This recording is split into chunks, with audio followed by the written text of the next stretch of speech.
कायदा कानून होता क्या है, नए नियम बनते कैसे हैं, जो ये नियम बनाए जाते हैं हर किसी के लिए क्या इक्वली एप्लीकेबल होते हैं।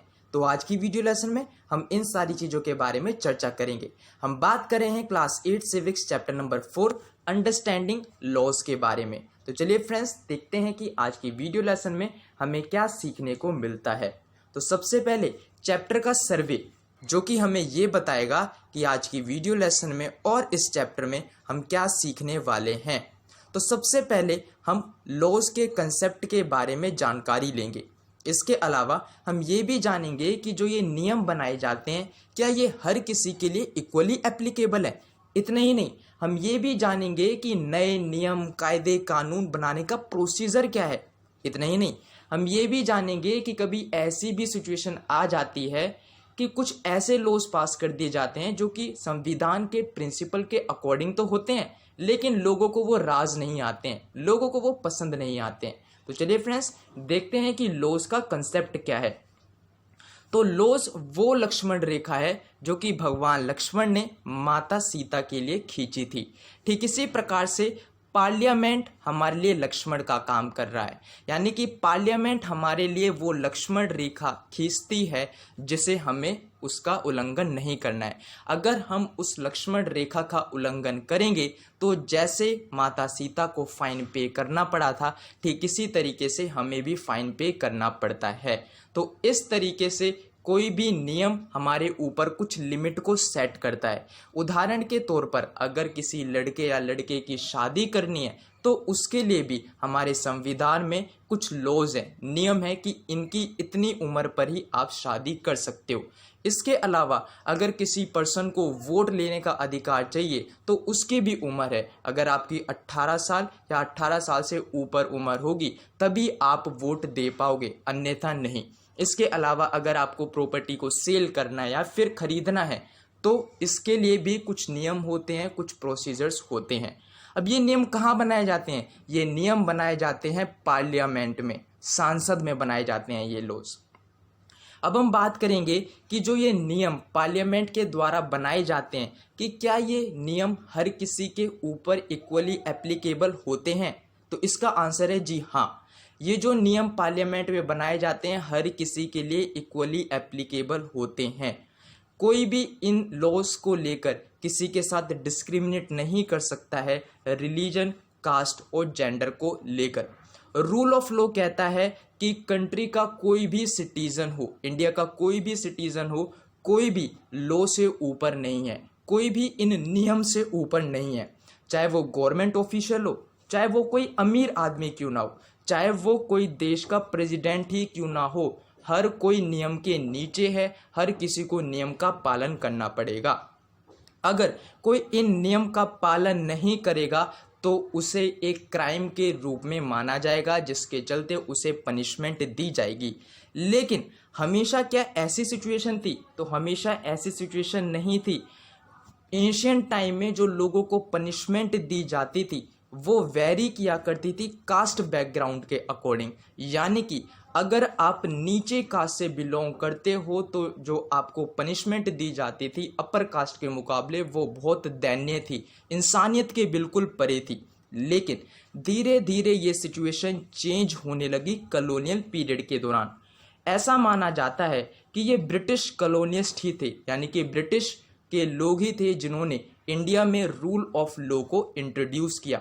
लेकिन हिस्टोरियंस इस चीज़ के ऊपर डिस्प्यूट करते हैं, डिबेट करते हैं। उनका मानना है कि जो कॉलोनियल लॉज थे वो हमारे विरुद्ध थे, वो कुछ ऐसे नियम बनाते थे जो कि इंसानियत के परे थे। और दूसरी बात वो ये कहते हैं कि ये इंडियन नेशनलिस्ट और इंडियन लीडर थे जिन्होंने हमें ब्रिटिश इंडिया में हमारे नियम के चलते हमें राइट प्रोवाइड करवाने की कोशिश करी। उदाहरण ले लो सेडिशन एक्ट ऑफ 1870 का। सेडिशन एक्ट के अंतर्गत क्या था? ये वो लॉ थे जो कि ब्रिटिश कॉलोनिस्ट बना रहे थे।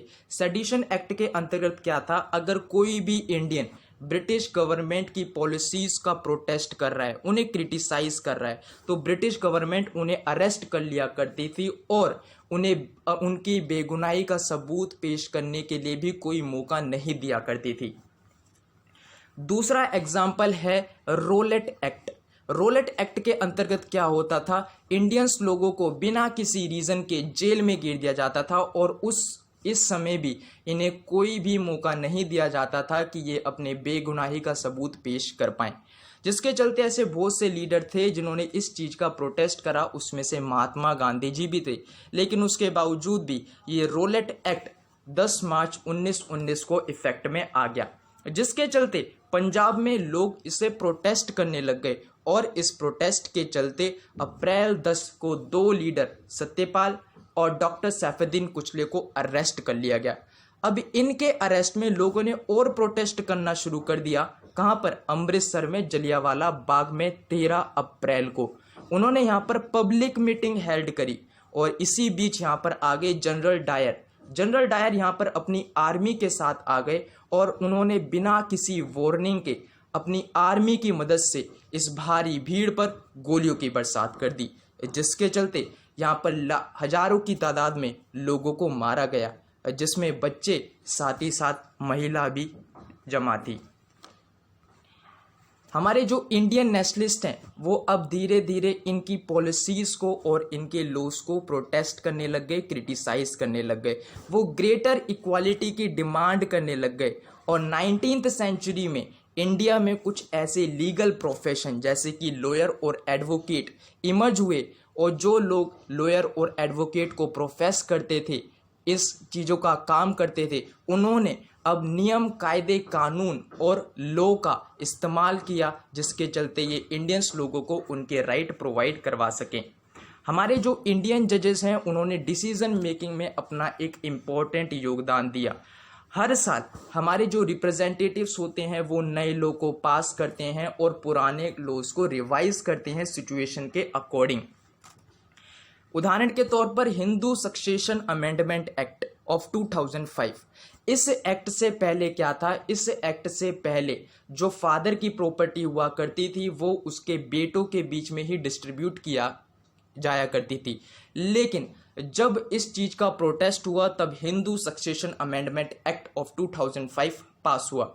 इस एक्ट के अकॉर्डिंग, इस नए लॉ के अकॉर्डिंग बेटा, बेटी और उनकी माताजी को इक्वल शेयर मिलेगा फैमिली की प्रॉपर्टी में उसके पिताजी की मृत्यु के बाद।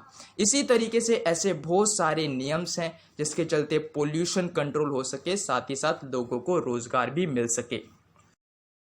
अब हम बात करेंगे how do new laws comes about, यानी कि नए नियम, कायदे, कानून का बनाने का प्रोसेस क्या है और ये एग्जिस्टेंस में किस तरीके से आते हैं।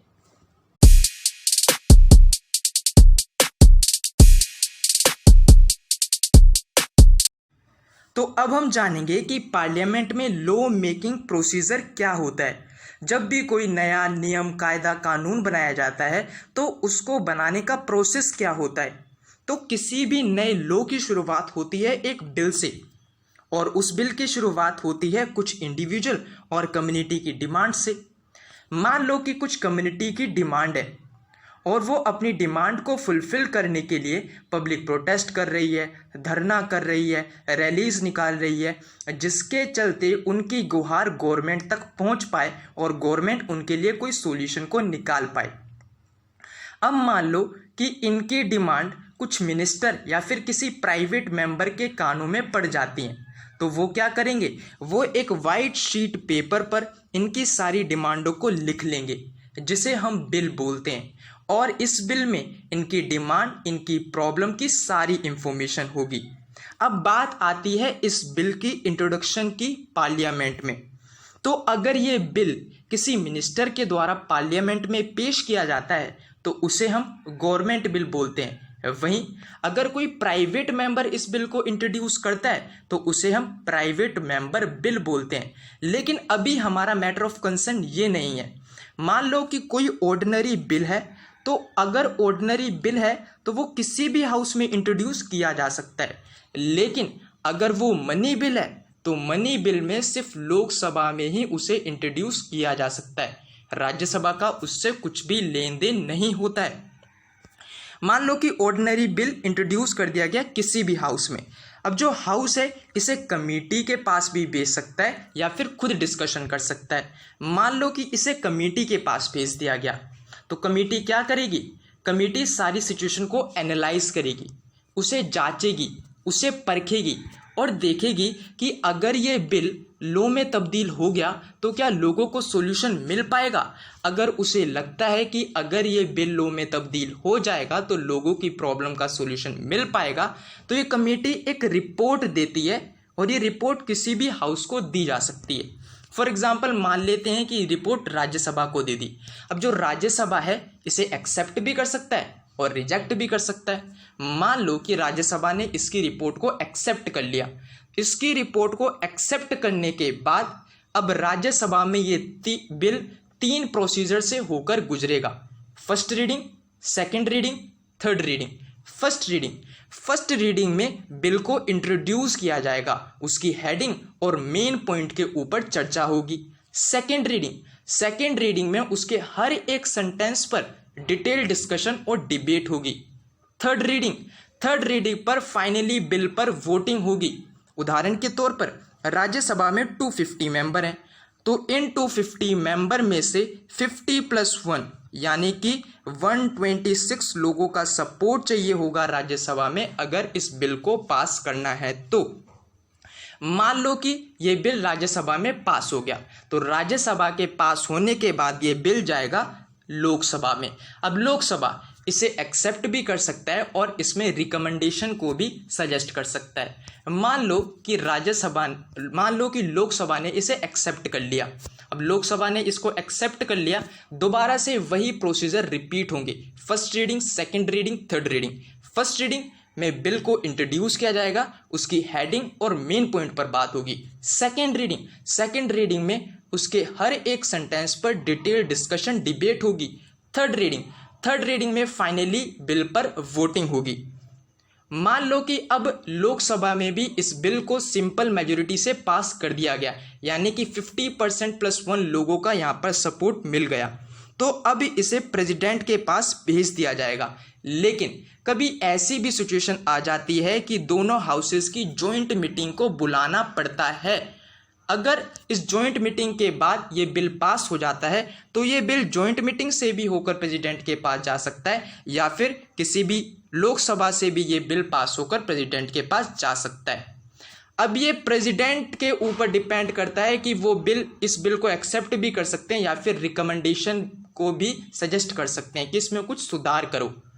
मान लो कि ये बिल प्रेसिडेंट ने एक्सेप्ट कर लिया, तो बस अब प्रेसिडेंट के साइन करने भर की देरी है कि ये बिल लॉ में तब्दील हो जाएगा।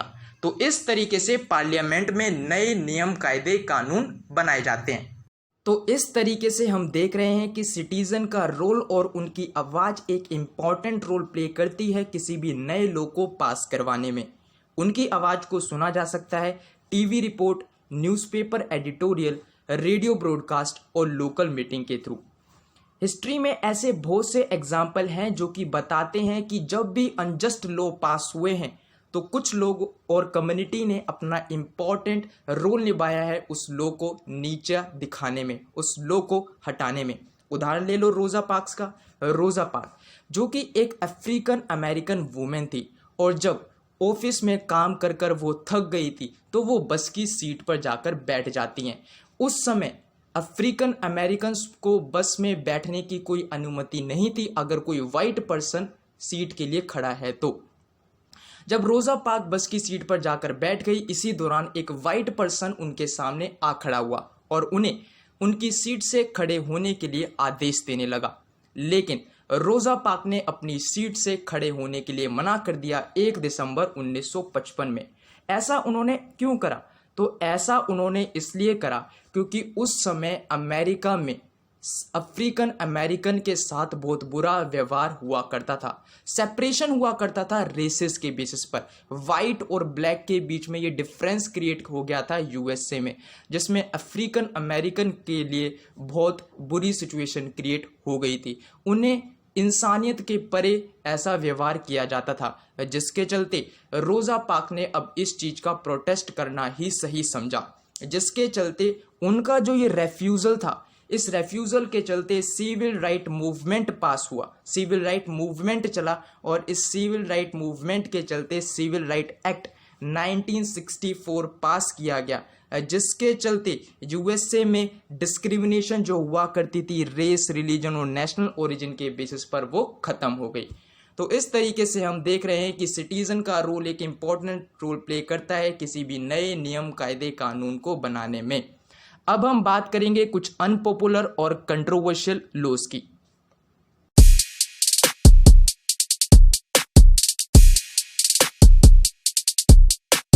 तो कभी कभार ऐसी सिचुएशन आ जाती है कि पार्लियामेंट कुछ ऐसे लॉज को पास कर देते हैं जिन्हें लोगों का सपोर्ट नहीं मिलता है। हालांकि जो ये लॉज होते हैं ये कॉन्स्टिट्यूशन के प्रिंसिपल के अकॉर्डिंग ही होते हैं, लीगल होते हैं, लेकिन उसके बावजूद भी लोग इन्हें एक्सेप्ट करने के लिए राजी नहीं होते हैं, जिसके चलते जो लोग हैं वो इन लोग को लेकर क्रिटिसाइज कर सकते हैं, पब्लिक मीटिंग को हेल्ड कर सकते हैं, साथ ही साथ इस चीज़ के बारे में न्यूज़पेपर में भी लिख सकते हैं, कितने ही नहीं टीवी के न्यूज़ चैनल के थ्रू इस चीज़ के बारे में रिपोर्टिंग भी दे सकते हैं। हमारी डेमोक्रेसी में हमारे सिटीज़न को पूरा हक है कि अगर उन्हें लगता है कि कुछ गलत नियम पास हो गए हैं तो वो गवर्नमेंट को, पार्लियामेंट को प्रेशराइज कर सकता है कि वो इन लॉज को चेंज करें। उदाहरण के तौर पर म्युनिसिपल लॉज। अब म्युनिसिपल लॉज क्या है, म्युनिसिपैलिटी एरिया क्या है वो समझ लो। मान लो कि ये क्या है, ये आपका एक रोड है। अब इस रोड के साइड में जो ये जगह होती है, जो थोड़ा सा रेज्ड स्ट्रक्चर होता है, उसे हम पेवमेंट बोलते हैं। अब इस पेवमेंट एरिया पर क्या होते हैं, जो हमारे गरीब बहन भाई होते हैं या फिर किसान की फैमिली से बिलोंग करते हैं, वो यहाँ पर अपने सब्जी, फल, फ्रूट को बेचते हैं। अब देखो, अब बात तो यहाँ पर ये है कि यहाँ पर कुछ लोग प्रोटेस्ट करते हैं कि इन एरिया से हम इजीली मूव कर सकते हैं, क्योंकि ये तो रोड है, यहाँ पर तो ट्रांसपोर्ट चल रहा है, यहाँ पर ट्रांसपोर्ट चल रहा है तो हम यहाँ तो चल नहीं सकते हैं, जिसके चलते अगर आप यहाँ पर स्ट्रीट वेंडिंग करने दोगे, यहाँ पर कुछ फार्मर को उनका सामान बेचने दोगे, तो ये पैदल चलने वाले यात्रियों के लिए सबसे बड़ी समस्या उभर कर आ जाएगी। वहीं जो ये लोग हैं या फिर कुछ सोसाइटी में और भी लोग होते हैं, वो ये कहते हैं कि आप इस फैक्ट को भी डिनाई नहीं कर सकते कि जो यही लोग होते हैं ये आपको बहुत सी चीज़ सस्ते दामों पर प्रोवाइड करवाते हैं। तो कुछ ऐसे लॉज हैं जो कि ये कंट्रोवर्शियल बन चुके हैं।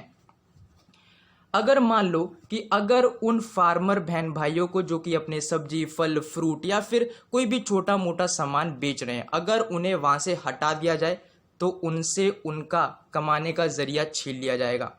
तो जब कोई एक लोग किसी एक ग्रुप को फेवर करता है और दूसरे को डिसरिगार्ड करता है तो ये कंट्रोवर्शियल हो जाता है, जिसके चलते लड़ाई भी हो सकती है। और अगर लोगों को लगता है कि ये लॉ अनफेयर है तो वो कोर्ट में जा सकते हैं और इस चीज़ के बारे में रिपोर्ट कर सकते हैं। अब कोर्ट के पास पावर है कि वो इन लॉज को मॉडिफाई भी कर सकता है, साथ ही साथ कैंसिल भी कर सकता है अगर ये कॉन्स्टिट्यूशन के प्रिंसिपल के अकॉर्डिंग नहीं है। तो हमें एक बात ध्यान रखनी होगी कि जो सिटीज़न का रोल है वो अपने रिप्रेजेंटेटिव को इलेक्ट करने के बाद ख़त्म नहीं हो जाता है, बल्कि उनका रोल तो उनके रोल की शुरुआत होती है। अब उन्हें न्यूज़पेपर, मीडिया का इस्तेमाल करना होता है, जिसके चलते ये अपनी गवर्नमेंट के काम को जांच पाएँ, परख पाएँ और ज़रूरत पड़े तो उनके एक्शन को क्रिटिसाइज भी कर पाएँ।